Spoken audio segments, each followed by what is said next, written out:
Really just an Austin dude, wanted to be a rock star and fell into the club business.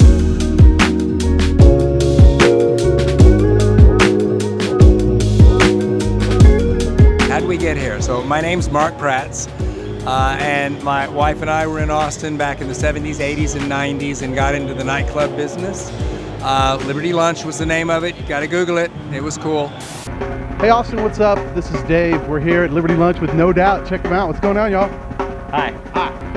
Hi, I'm Gwen. How you doing there?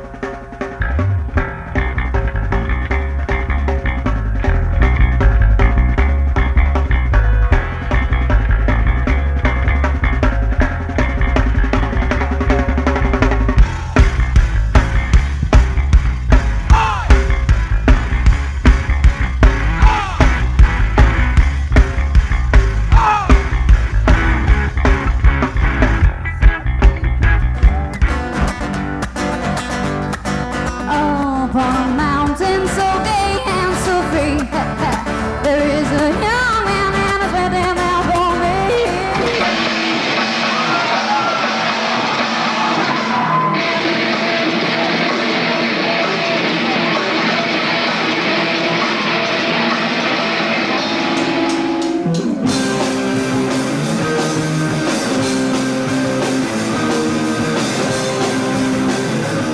Really just an Austin dude wanting to be a rock star and fell into the club business.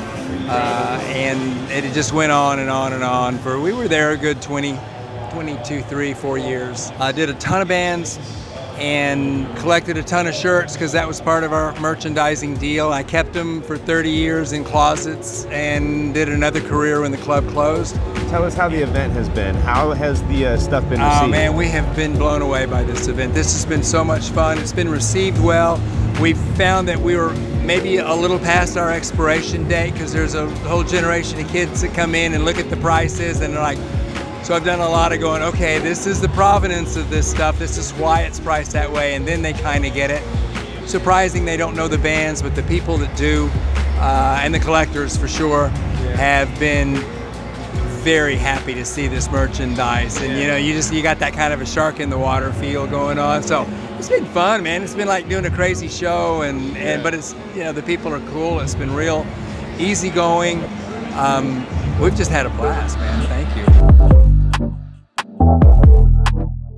You mentioned these are shirts that you've had for 20, 30 some odd years. Is this the first time that you've had them on display and for sale? In this way, specifically about the shirts, it is. After I retired from this job I had 12 years ago, I had all these shirts in my closets, right? And so it was, I looked on eBay and went, whoa, wait, you know, you got a Dinosaur Jr. shirt for $500 on eBay? I've got 8 of those. And so I began doing that and thinking, well, there's a little income out of this. And then we have sponsored 2 reunions for the club, one in 2016, one in 2022. Hey Jay, this is so lovely to have you and see you all again and see your faces. We've missed you and we've missed Liberty Lunch. We did call it a time in a place because it was a time in Austin. I don't know that you could recreate it. We certainly could not. I'm open for question and answers. I got a lot of curious people. What happened? Why didn't you? So I'm happy to sit down and tell you that story. So there are still enough of the old Austin people that, you know, we do 12, 14, 1,500 people, play bands all day that used to play the club and just do I Still Miss Liberty Lunch is our name now, instead of just Liberty Lunch. And so it's kind of a nostalgia, Austin music, memorabilia thing. So we've put shirts out before. But Austin people that grew up there and went to the club, they see $300 on a t-shirt and they're not happy. They're like, man. So we'd print up staff shirts like my wife has on and sell them for $10. And just everyone got together and had a good time. So we had some of this out like this, but this market is the one and only we've been to where people that got it, where people knew what they were worth, and they were like, okay, $750, will you do 6? And I was like, yeah, how about $650? Okay, boom, and it's that's nice. Yeah. A few things. Do you have a favorite piece in the booth? That's a really good question, man, because, all right, I was never a fanboy. I liked the bands, but I was a businessman. And so it was always about not just the money, but it was about making that work. So there's a lot of memories about these bands that I love. I mean, a Flaming Lips shirt, yeah, it's worth a lot of stupid money now, but those shows were awesome in a small venue, and Wayne's rolling the ball out over the crowd from one end of the club to the other. So that kind of stuff is hard to let go of, you know? And this sounds stupid, but any shirt that's my size, which is a medium, you know, it's hard to let go of, because all this stuff, I realized the t-shirt guys, when they were giving me shirts, they gave me all XLs, man. You know, and it's like, so I could never wear them. But yeah, I mean, there were bands that were friends of mine, you know, and local bands and stuff like that. We had a young kid come by. I called him the Shark. He's probably 12. And he was all stoked up about a band called Tripping Daisy. Cool shirt. No one's ever heard of them. Psychedelic band out of Dallas. But, you know, those are things that were like, that was just not a rock star show, but they were great. And it was a moment in time, just like we were, that, those, I think it's nostalgic, really. Yeah. You know, those were good times. There's memories tied up into all of it. Yeah, that was our life, you know, and so that's obviously, and me holding on to them that long, that's not sick, right? So it was kind of like, these are like my kids. Yeah. But letting them go, getting paid for them for what I think they're worth, obviously, is good. And the other part is, yeah, they're going to people who are coming in like this, going, oh man, you know, you've got a Deftones shirt, you got a hat, you know, you got this, that, and the other, and it's like, yeah, I saved it for you.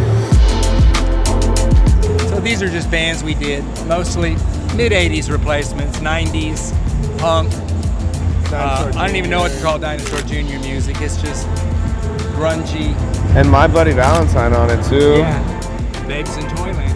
Dead Kennedys. This one I thought was really funny. Just like funny quotes on it. If I were you, I'd run out and purchase a shitload of tickets for the show. And that was very much the way Austin was in that day. I mean, this is locally made posters. Yeah. We just say stuff and people, just, they laugh and just, it wasn't weird, you know? The Keep Austin Weird thing, that's a very late coming deal. And that was because old Austin was being lost, and is, to a great degree. Yeah. But yeah, it was just a cool place to be. I guess maybe like San Francisco for a little while in the 60s or something. It had that vibe. Hootie and the Blowfish. So we booked him 1 October, and they were blowing up big, but the album hadn't really broken. And we booked him 2 nights, and it turned out that it was a big football game thing in Dallas called the OU Weekend, when Texas goes to meet Oklahoma State and they meet in Dallas. Very difficult to predict what's going to happen on the field tomorrow. We do know that Oklahoma will be looking to avenge last year's loss to the Longhorns. The Sooners came into that game, the nation's number 12 team. Texas was unranked, yet the Longhorns managed to pull off the upset win 36-20. So the audience was college kids. They were all gone, so they died. The show died. And Darius, the singer, came in after the show to get paid, and he was like, I'm sorry, man, I'm sorry. I said, we do better than this. We can do better than this. And you know, we're big.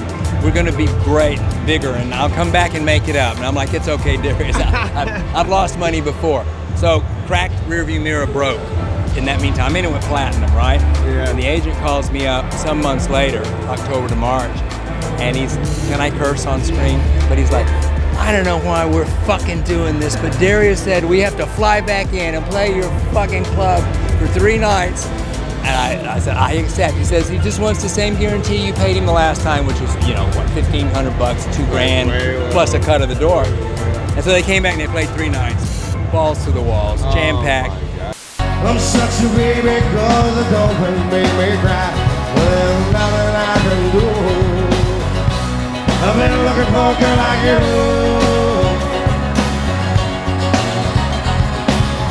You look at me, you got nothing left to say.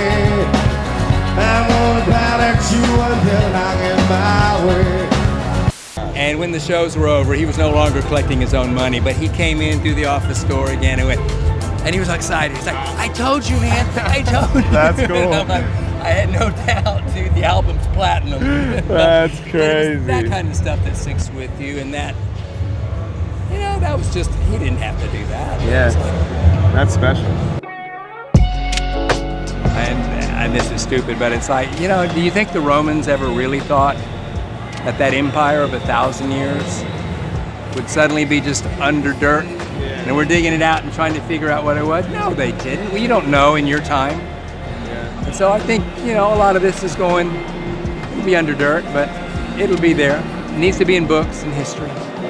So, but we were there. It was fun. It was fun, man. And I'm glad you're doing this and you're having fun and you're doing something that keeps it alive. Even as it moves and morphs and changes, you're still pumping that spirit out there of music is important, you know. Honor the past. The new things are cool too. Be into something and enjoy it, you know. Just enjoy your time.